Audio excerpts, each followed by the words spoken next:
এবার 7 দিনের ছুটি নিয়ে এসেছি। কতদিন পর তোর সাথে দেখা হলো বলতো? হ্যাঁ, তা প্রায় 2 বছর বাদে। তুই তো পুজোর ছুটিতেও বাড়ি আসিস না। পুজোর সময় তুই কিভাবে যে কলকাতা ছেড়ে ঝাড়খণ্ডের ওই গণ্ডগ্রামে পড়ে থাকিস বুঝি না। আচ্ছা, আমার কথা না হয় ছেড়েই দিলাম, তোর কি তোর মা বাবার কথাও মনে পড়ে না? ওদের এই বৃদ্ধ বয়সে কোথায় তুই একটু কাছে থাকবি, তা না কোন গণ্ডগ্রামে পড়ে আছিস? ট্রান্সফার নিয়ে চলে আয়। আরে সেরকম কিছু নয়, শুধু মা বাবা কেন, তোর কথাও আমার খুব মনে পড়ে। কিন্তু কি করব বল, জায়গাটা অনুন্নত বলে ওখানে কেউ থাকতে চায় না। অনেকেই ট্রান্সফার নিয়ে চলে এসেছে। কর্মীর খুব অভাব রে, তাই যে কজন লোক আছে তাদের ওপর কাজের চাপটা খুবই বেশি। মা বাবাকে যে আবার ওখানে নিয়ে গিয়ে রাখবো তার উপায়ও নেই। চিকিৎসার সমস্যা, রাস্তাঘাট ভালো নয়।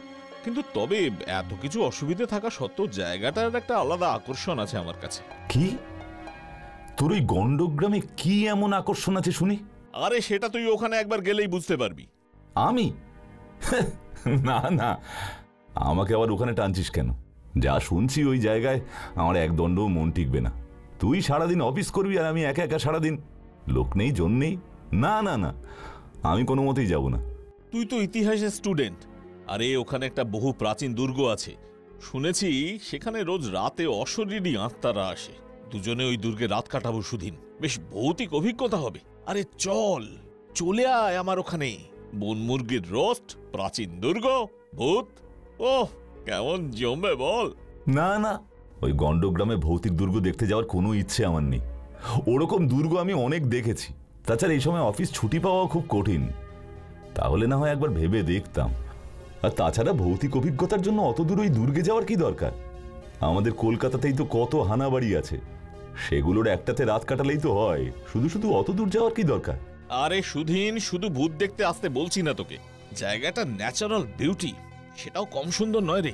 চলে আয় প্লিজ সুধীন, চলে আয়। একবার গেলে দেখবি ভালো লাগবে।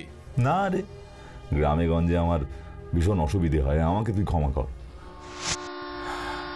সেদিন যদি ওর কথায় রাজি হয়ে যেতাম, কি জানি আর ওর সাথে দেখা হবে কিনা। না না না না, আমি এসব কেন ভাবছি? আমি ওর কিচ্ছু হয়নি, আমি ওকে ঠিক ফিরিয়ে নিয়ে যাব।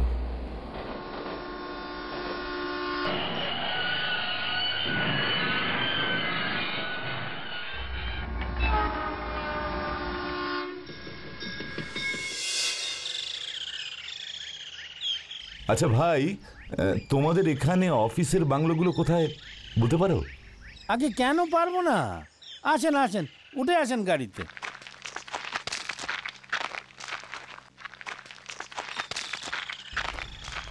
তোমাদের এই গ্রামে নাকি একটা পুরনো দুর্গ আছে?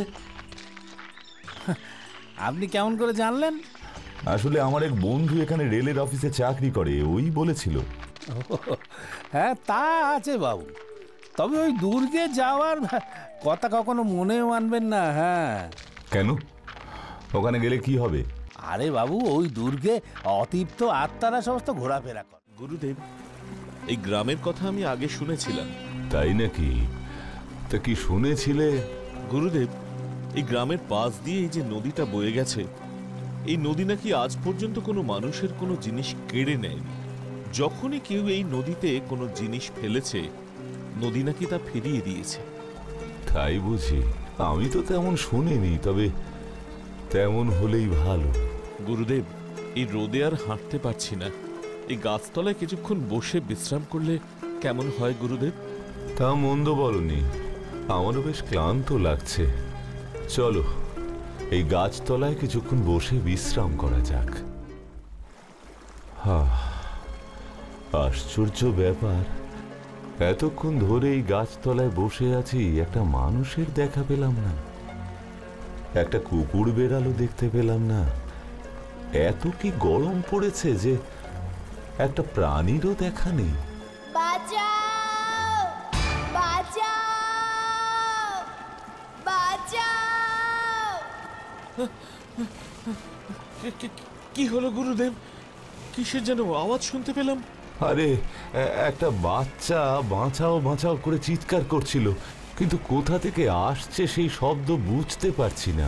বাঁচাও, বাঁচাও, বাঁচাও। গুরুদেব, ওই দেখুন, একটা বাচ্চা ছেলে নদীতে ডুবে যাচ্ছে। এই এই ওকে বাঁচাতে হবে। সমর, সমর তাড়াতাড়ি যাও। হ্যাঁ গুরুদেব, আমি এক্ষুনি যাচ্ছি।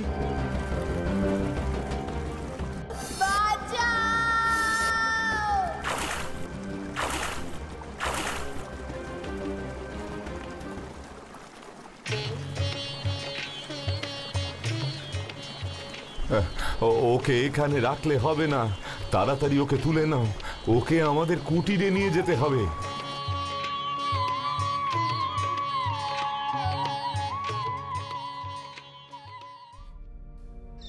গুরুদেব, এখনো তো বাচ্চাটার জ্ঞান ফিরল না।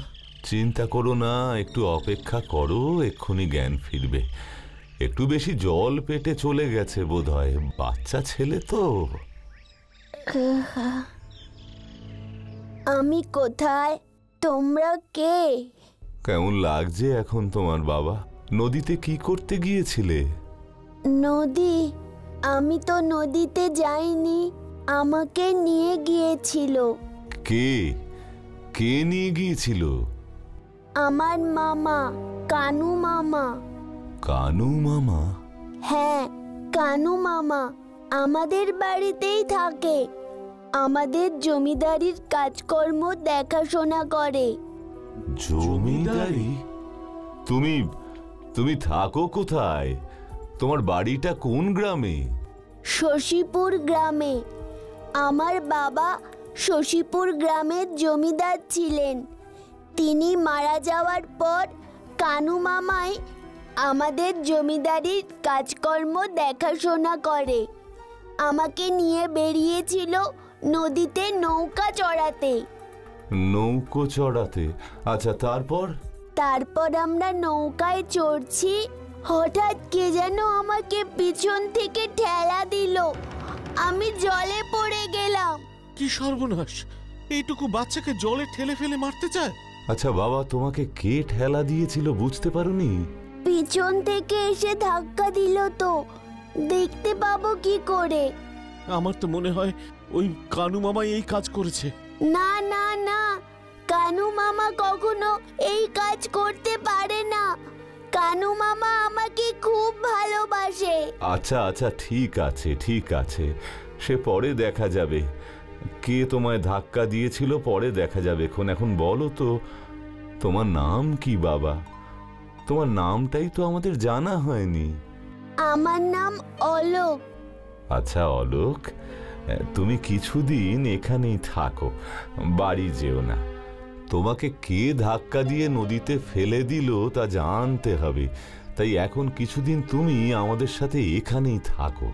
ঠিক আছে, কিন্তু আমার এখন খুব খিদে পেয়েছে, আমাকে কিছু খেতে দাও। হ্যাঁ হ্যাঁ হ্যাঁ, এক্ষুনি দিচ্ছি। সমর, আগে গুরুদেব। ওকে কিছু খেতে দাও। হ্যাঁ গুরুদেব।